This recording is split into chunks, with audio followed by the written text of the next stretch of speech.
love a tantalizing mystery, you've come to the right place. Subscribe to our channel for the mysteries and stay for the stories.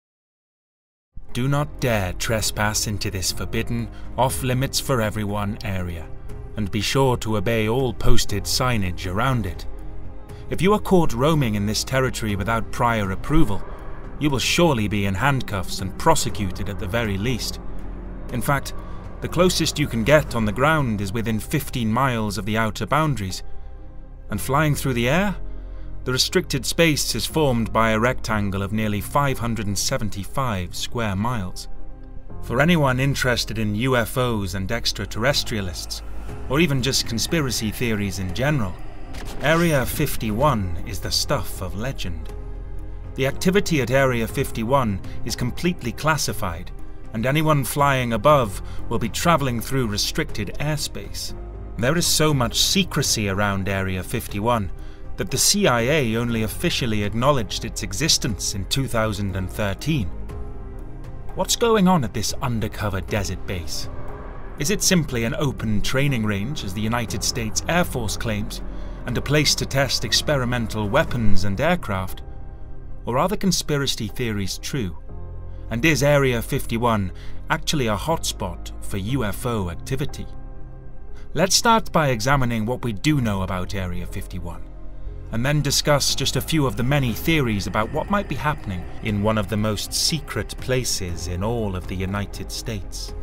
For those who don't know, Area 51 is in Nevada, about 83 miles or 134 kilometers northwest of Las Vegas. The area was originally home to lead mines until an airfield was built in 1942.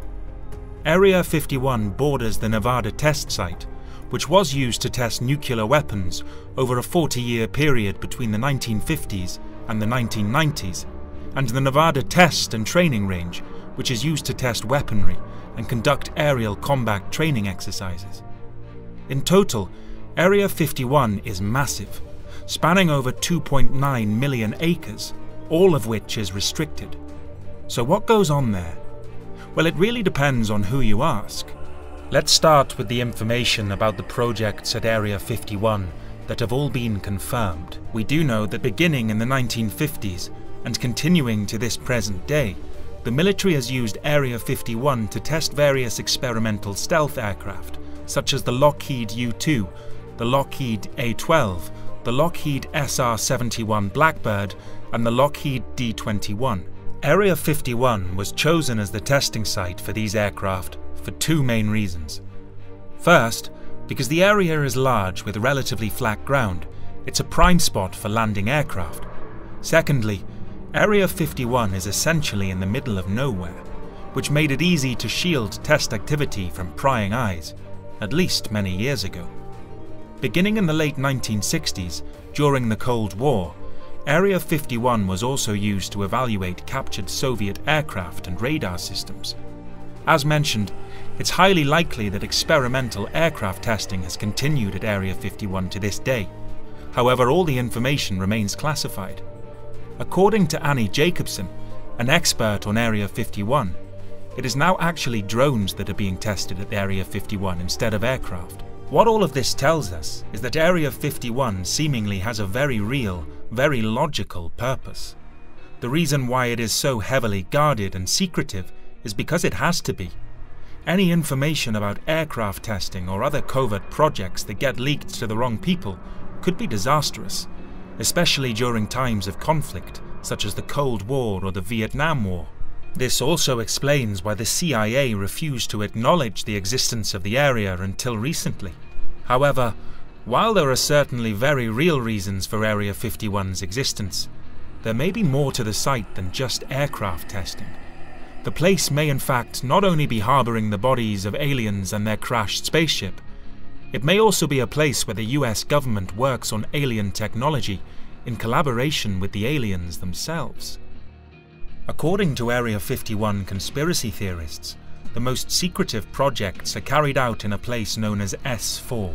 This is an alleged underground facility at Groom or Papoose Lake that contains such technological marvels as a transcontinental underground railroad system and a disappearing airstrip, and of course, large amounts of alien technology. The most widely known proponent of S4 is a man named Robert Lazar.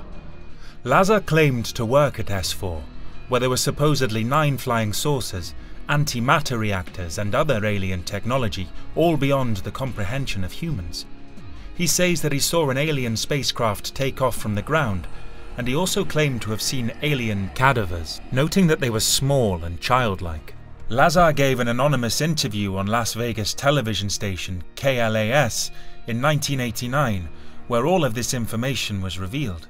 He says that he did so to protect himself and the public against what is happening in Area 51. Unfortunately, for those who are wishing to believe that something excitingly extraterrestrial has been occurring at Area 51, Lazar's claims are all made without evidence, something he has even admitted himself.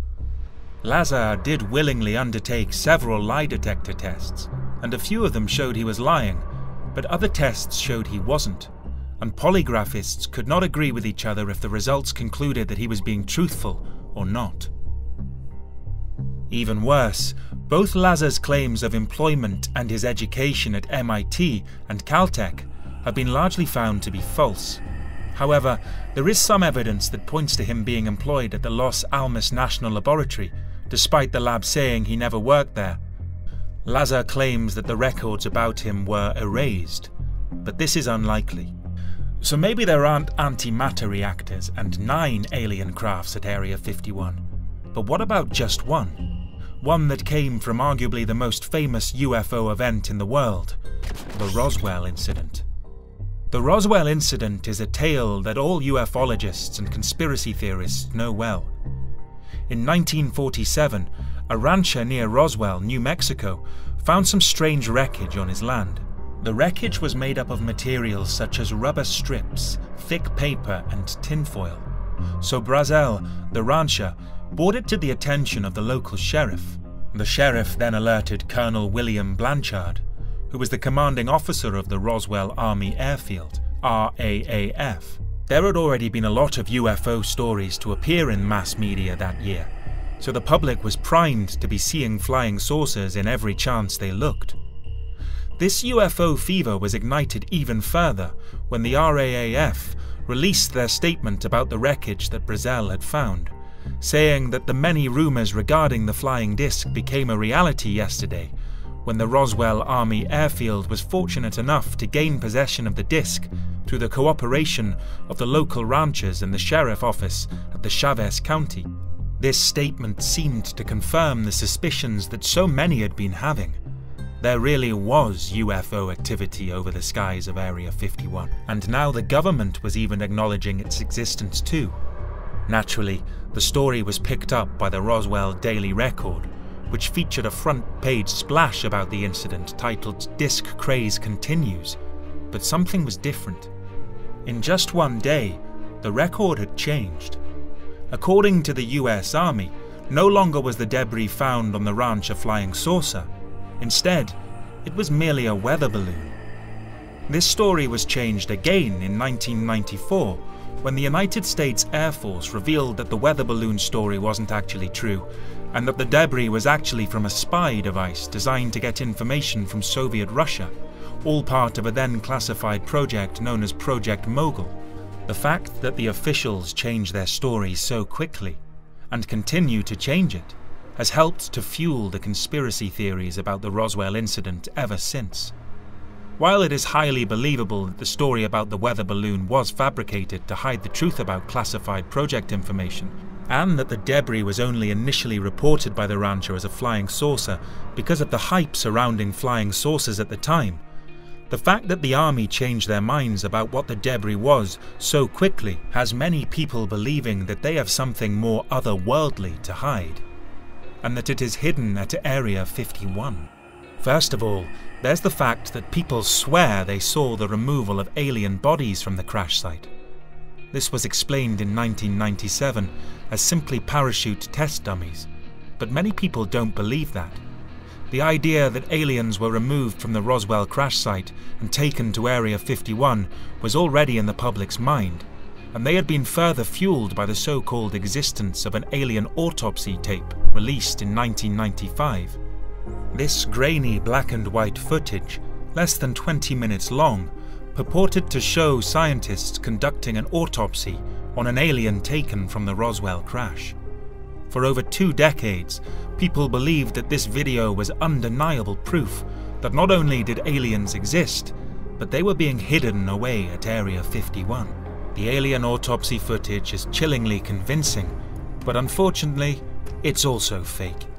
In 2017, British filmmaker Spyros Melaris revealed that he, along with friends, had created the whole autopsy tape themselves. Melaris said that for me, it was just a joke, a bit of fun, but I've learned my lesson. He expressed remorse that so many people fell for this hoax and took it as proof that aliens existed. However, there are still people who want to believe. Many ufologists and conspiracy theorists do not believe Melaris's admission that his alien autopsy video is not real, and instead believe that Melaris's confession is the hoax, that he has essentially been put up to it by the government in order to hide real evidence of alien contact. There are still many people who continue to claim UFO sightings over the skies of Area 51. This is nothing new. Sightings have been happening there for decades. Most can be easily explained by people seeing and misidentifying the experimental aircraft being tested, but that doesn't account for them all. Ultimately, most of the ideas about extraterrestrial secrets being held in Area 51 can be logically and easily explained.